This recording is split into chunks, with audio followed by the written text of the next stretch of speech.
Pepys YouTube ചാനലിലേക്ക് സ്വാഗതം. ഏതാനും ദിവസങ്ങൾക്ക് മുമ്പാണ് തൃശ്ശൂരിനടുത്ത് വെച്ച് ഒരു TTA കുടിയേറ്റത്തൊഴിലാളി ട്രെയിനിൽ നിന്ന് തള്ളിയിട്ട് കൊന്നത്. ട്രെയിനിലെ യാത്രയുടെ ബുദ്ധിമുട്ടുകളെക്കുറിച്ചും ട്രെയിൻ യാത്രയുമായി ബന്ധപ്പെട്ട കാര്യങ്ങളെക്കുറിച്ചും ഓൾ കേരള റെയിൽവേ യൂസേഴ്സ് അസോസിയേഷൻ്റെ കേരള പ്രസിഡൻറ്റ് ശ്രീ KJ പോൾ മാൻവട്ടം നമ്മളോട് സംസാരിക്കുന്നു.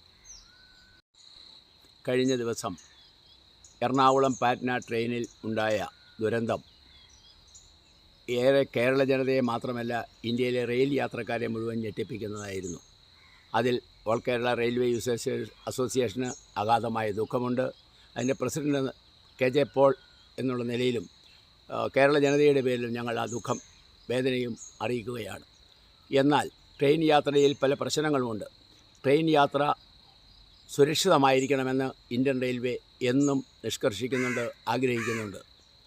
എന്നാൽ അതിന് ഏറ്റവും പ്രാപ്തരായിട്ട് മുഖ്യധാരയിലുള്ളത് TTEമാരും RPFുമാണ്. ഇതിൽ TTEമാരുടെ കടമ വളരെ പ്രധാനപ്പെട്ടതാണ്. ട്രെയിൻ യാത്രയെ നിയന്ത്രിക്കുന്നത് പൂർണ്ണമായും ടിക്കറ്റ് എക്സാമിനേഴ്സാണ് എന്ന് നമ്മൾക്കറിയാം. അത്തരമൊരു സാഹചര്യത്തിൽ പാറ്റ്ന എക്സ്പ്രസ്സിൽ യാത്രക്കാരുടെ ടിക്കറ്റുകൾ ചെക്ക് ചെയ്യുന്നതിന് വേണ്ടി തയ്യാറായിക്കൊണ്ട് ആയ TTA ടിക്കറ്റ് എടുക്കാത്ത യാത്രക്കാരൻ ട്രെയിനിൽ നിന്നും ആ തർക്കമുണ്ടായി ടിക്കറ്റ് എടുക്കാത്ത ആ വ്യക്തി ആ അതിഥി തൊഴിലാളി ട്രെയിനിൽ നിന്നും തള്ളിയിട്ടതെന്നുള്ളത് ഏറ്റവും വേദനാജനകവും ശിക്ഷാർഹവും കൊലശിക്ഷയ്ക്ക് അർഹനുമാണ്. എന്നാൽ നിലവിലുള്ള ചില സംവിധാനങ്ങളിൽ മാറ്റങ്ങൾ വരുത്തണം എന്നും ഞങ്ങൾക്ക് ആഗ്രഹമുണ്ട്. കേരളത്തിൽ നിന്നും പാറ്റ്ന, ഗോഹട്ടി, ഹൗറ തുടങ്ങിയ സ്ഥലങ്ങളിലേക്ക് ആവശ്യത്തിന് അതിഥി തൊഴിലാളികൾക്ക് മടങ്ങിപ്പോകുന്നതിനും കേരളത്തിലേക്ക് വരുന്നതിനും ട്രെയിനുകളില്ല എന്നുള്ളത് ഞങ്ങൾ ഇതിനു മുമ്പ് പല പ്രാവശ്യം അസോസിയേഷൻ റെയിൽവേ മന്ത്രാലയത്തെ അറിയിച്ചിട്ടുള്ളതാണ്. പ്രത്യേകിച്ച് ട്രെയിനിൽ യാത്ര ചെയ്യുന്ന 72 പേര് യാത്ര ചെയ്യുന്ന റിസർവേഷൻ കമ്പാർട്ട്മെൻറ്റിൽ ഒരു 100 പേരും കൂടി അധികമായി കയറി നിലത്തെല്ലാം ഇരുന്ന് ടിക്കറ്റിന് പെനാൽറ്റിയും കൊടുത്ത് യാത്ര ചെയ്യുന്ന ഒരവസ്ഥയാണ് ഇന്നുള്ളത്.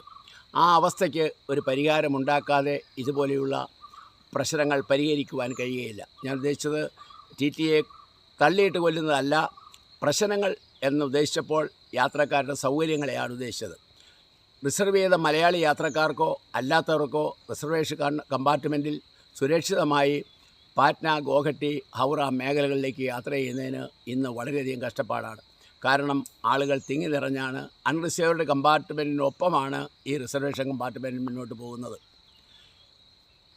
ടിക്കറ്റ് എടുക്കാതെ യാത്ര ചെയ്യുവാൻ അവരെ പ്രേരിപ്പിച്ച മറ്റൊരു ഘടകം, പല ദിവസങ്ങൾ പോയി ടിക്കറ്റ് എടുക്കാൻ ക്യൂവിൽ നിന്നതിന് ശേഷം അവർക്ക് ടിക്കറ്റ് കിട്ടാതെ മടങ്ങുന്നതിൻ്റെ അവസ്ഥയിൽ പെനാൽറ്റി കൊടുക്കാൻ തയ്യാറായിക്കൊണ്ടല്ലേ ഇങ്ങനെ ഇത്തരത്തിലുള്ള യാത്രക്കാർ ട്രെയിനിൽ കയറുന്നത് എന്ന് എനിക്ക് സംശയമുണ്ട്.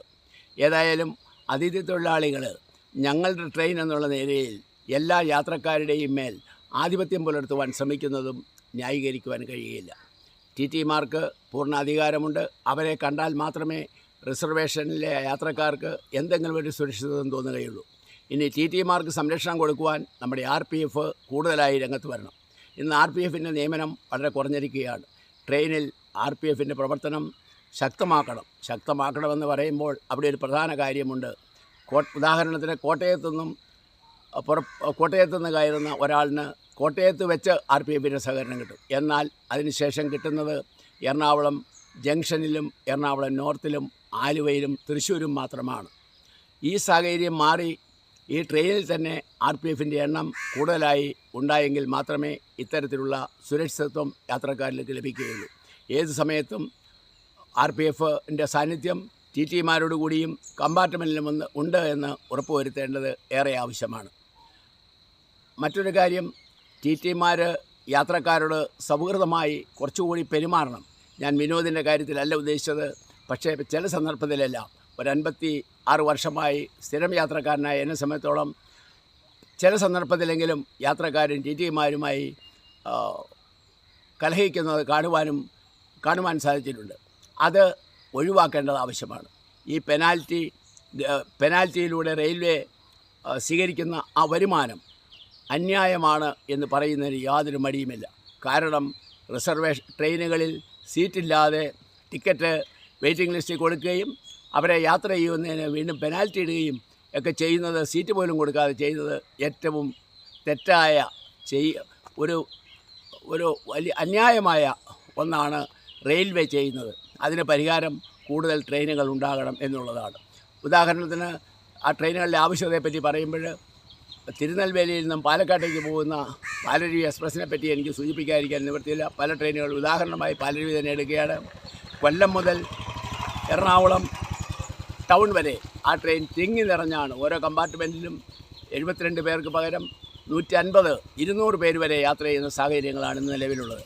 എന്നാൽ 4 റിസർവേഷൻ കമ്പാർട്ട്മെൻറ്റിൽ ആരും ഈ കൊല്ലത്തിനും എറണാകുളത്തിനുമിടയിൽ റിസർവ് ചെയ്യാത്ത യാത്രക്കാർ കയറുന്നില്ല എന്നുള്ളത് ഏറ്റവും വലിയ ഒരു കാര്യമാണ്. പെനാൽറ്റിയെ പേടിച്ചിട്ട് മാത്രമല്ല, അവർ നിയമത്തെ അനുസരിക്കുന്നു എന്നുള്ളതാണ്. നിയമം അനുസരിച്ചുകൊണ്ട് റിസർവേഷൻ്റെ മഹത്വം മനസ്സിലാക്കിക്കൊണ്ട് ടി ടിമാരോട് സഹകരിച്ചുകൊണ്ട് യാത്രക്കാർ മുന്നോട്ട് പോകണം. അങ്ങനെ പോകുന്ന ഒരു ട്രെയിനാണ് പാലരുവി എക്സ്പ്രസ്. എന്നാൽ ചില ദിവസങ്ങളിൽ തിങ്ങി നിറഞ്ഞ സാഹചര്യത്തിൽ ഞങ്ങൾ റിസർവേഷൻ കമ്പാർട്ട്മെൻറ്റിൽ കയറാൻ നിർബന്ധിതരായിട്ട് പോലും കയറുന്നില്ല. അതിനുള്ള ഒരു പരിഹാരം ഞങ്ങൾ കാണുന്നത് പാലരുവിക്കും വേണാടിനുമിടയിൽ ഒരു മെമോ ട്രെയിനും കൂടി തരണമെന്നുള്ള ഞങ്ങളുടെ ആവശ്യത്തിന് പരിഹാരം ഉണ്ടാകുമെന്ന് പ്രതീക്ഷിച്ചുകൊണ്ടിരിക്കുകയാണ്. ഇത്തരത്തിൽ ആവശ്യത്തിനുള്ള ട്രെയിനുകൾ നൽകുവാൻ ഏതാണ്ട് 23 മില്യൺ ജനങ്ങൾ പ്രതിദിനമാണ് ഇന്ത്യൻ റെയിൽവേയിൽ യാത്ര ചെയ്തുകൊണ്ടിരിക്കുന്നത്. അവരുടെ സുരക്ഷിതത്വം ഉറപ്പുവരുത്താനും അവരുടെ യാത്രാ സൗകര്യം വർദ്ധിപ്പിക്കുവാനും ഇന്ത്യൻ റെയിൽവേ പല നടപടികളും സ്വീകരിക്കണം.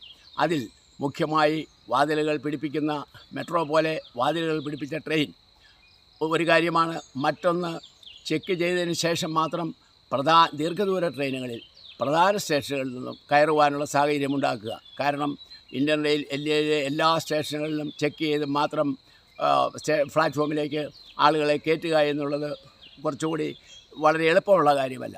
അപ്പം എറണാകുളം, കോട്ടയം, തൃശ്ശൂർ, കൊല്ലം, തിരുവനന്തപുരം പോലെയുള്ള അതുപോലെയുള്ള കേരളത്തിലെയും ഇന്ത്യയിലെയും മുഖ്യ സ്റ്റേഷനുകളിൽ പരിശോധന കഴിഞ്ഞതിന് ശേഷം സ്റ്റേഷനിലേക്ക് ആളുകളെ കടത്തിവിട്ടാൽ ടിക്കറ്റ് ഇല്ലാത്തവരെ ഒഴിവാക്കാൻ കഴിയും, കൂടുതൽ യാത്രക്കാരെ ഒഴിവാക്കാൻ കഴിയും എന്നുള്ള കാര്യങ്ങളും ഞങ്ങൾക്ക് നിർദ്ദേശിക്കുവാനുണ്ട്. ഏതായാലും സുരക്ഷിതത്വം ഉറപ്പുവരുത്തുന്നതിന് വേണ്ടി RPF കൂടുതലായിട്ട് നിയമിക്കുകയും TTRമാർക്കുള്ള ഭാരിച്ച ചുമതല 3 കമ്പാർട്ട്മെൻറ്റ് ചെക്ക് ചെയ്യേണ്ട TTR എന്ന് 6 കമ്പാർട്ട്മെൻറ്റുകൾ ചെക്ക് ചെയ്യേണ്ടി വരുന്നു. ആ സാഹചര്യം ഒഴിവാക്കി കൂടുതൽ സൗകര്യമെന്ന് പറഞ്ഞാൽ ജോലി ചെയ്യാതാക്കാനല്ല, ജോലിയുടെ 3 ഇരട്ടി ജോലി ഒരാളെ കൊണ്ട് ചെയ്യിച്ച് സുരക്ഷിതത്വം ഉറപ്പുവരുത്തുവാൻ സാധിക്കുകയില്ല. ആ കാര്യങ്ങളിൽ ഇന്ത്യൻ റെയിൽവേ കൂടുതൽ ശക്തമായ നടപടികളും സ്വീകരിക്കണമെന്നും ഈ നിഷ്ഠൂരമായ ഈ കൊലപാതകത്തെ ഞങ്ങൾ വേദനയോടെ കാണുകയും അതിഥി തൊഴിലാളികൾക്ക് വേണ്ട സൗകര്യം ചെയ്തു കൊടുക്കുകയും, എന്നാൽ അതിഥി തൊഴിലാളികൾ കേരളത്തിൽ വന്നിട്ട് ഹൈക്കോടതിയിലെ ഒരു ഡ്രൈവറെ പട്ടി കുരച്ചതിൻ്റെ പേരിൽ കൊല ചെയ്യപ്പെടുകയും ഇതുപോലെ